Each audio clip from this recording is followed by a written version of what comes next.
Hello, this is Dave Sugarbaker, and today is the 29th of December, 2024, and I have a brief reading.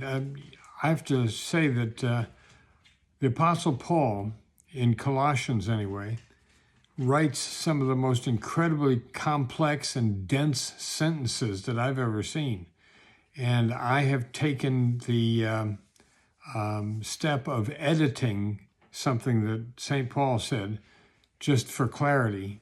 And so the reference, if you want to look up the original amazing sentence, is from Colossians, the first chapter, 25 through 27. Paul says this, and this is an edit of what he says. I became a minister according to the stewardship from God that was given to me for you, to make the word of God fully known, the mystery hidden for ages and generations, but now revealed to his saints. To them God chose to make known how great among the Gentiles are the riches of the glory of this mystery, which is Christ in you, the hope of glory. Theoretical physicists posit that there are between 10 and 12 dimensions to the universe. And this just boggles my mind, since as a human being, I'm limited to a universe of 4 dimensions. That is, up, down, left, right, in and out, and time. Those are the 4 dimensions. Struggle as I might, I'm limited to seeing a world that only has those 4 dimensions in it. We humans don't like to be reminded of things that we can't understand, that are beyond our capabilities. And one of the big things that we have trouble getting our mind wrapped around is the incarnation, the central Christmas mystery of Emmanuel, God with us. I used to put a poem called Paradox in the lineup of readings for our Christmas Eve service, and I've stopped including this particular poem because it's mind-bogglingly hard for us human beings to understand. And here's the poem that nobody seems to like anymore. It's called Paradox, and it's by Bernard Wellner. He who feeds the hungry million birds, himself hungers for his mother's milk. The unbeginning God is born anew in time. The Ancient of Days is but an hour old. God the giver and God the gift lies cradled in hay before our shining eyes.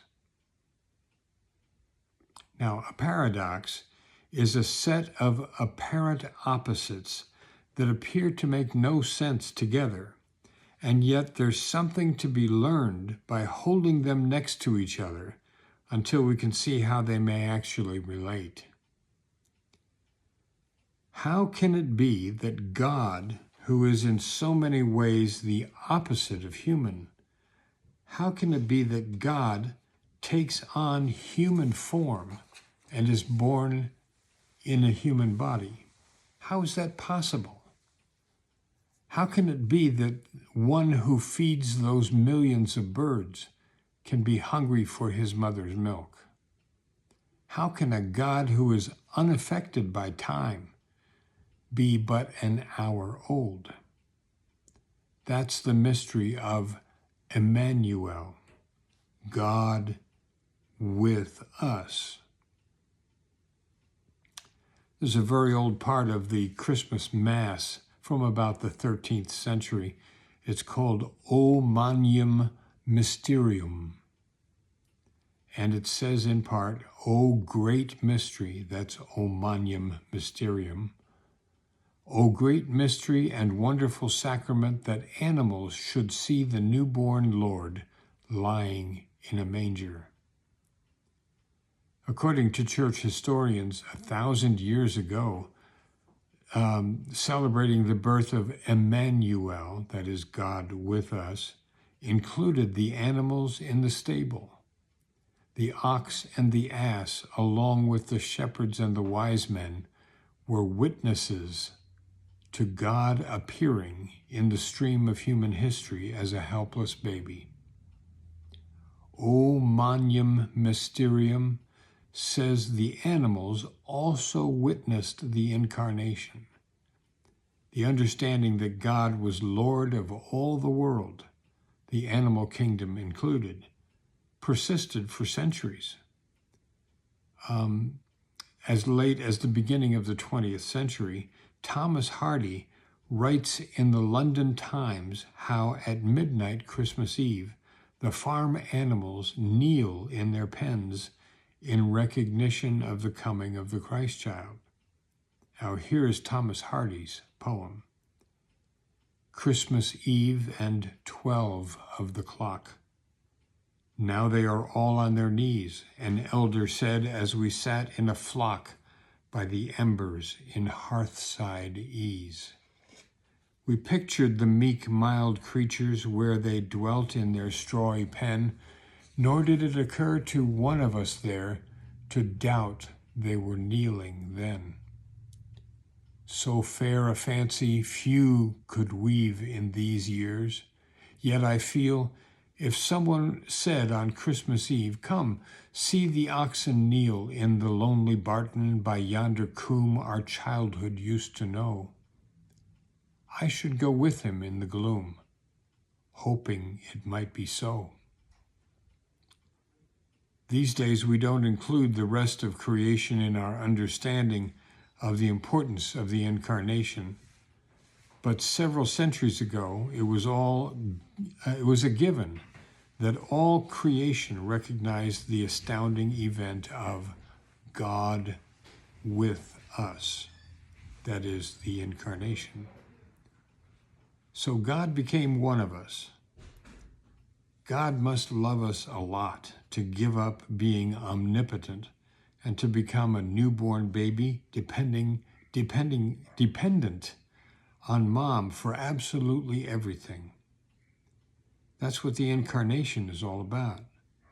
God became human and lived among us, went through potty training, or whatever the equivalent of that was 2,000 years ago, navigated his way through puberty, discovered ways to be a productive member of his community, learned about the religion of his people, the literature, the customs, experienced the stupidity and the self-interested religiosity of his fellow human beings, built a close relationship with his 12 students and with others who followed him, suffered some of the worst pain a human being can suffer.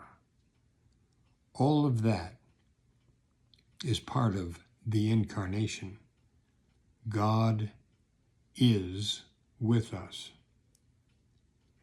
If we take a step back, every human birth is a mystery.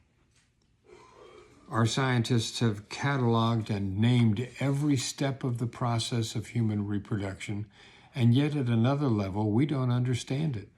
Life is still a mystery, a miracle, every single time. Each new baby embodies something of God. Each brings a freshness to our world, something unique in spite of our human sameness. The biblical stories in Matthew and Luke detailing the miraculous and mysterious circumstances surrounding Jesus' birth are one part of Emmanuel, God with us. In another sense, in the 2,000 intervening years, we continue to find God in our world, in our human interactions, because where love is, God is. Now, God bless you. Take care. Thank you for your time to listen to this. And if you find value in it, I appreciate it if you'd pass it along. Take care. See you soon.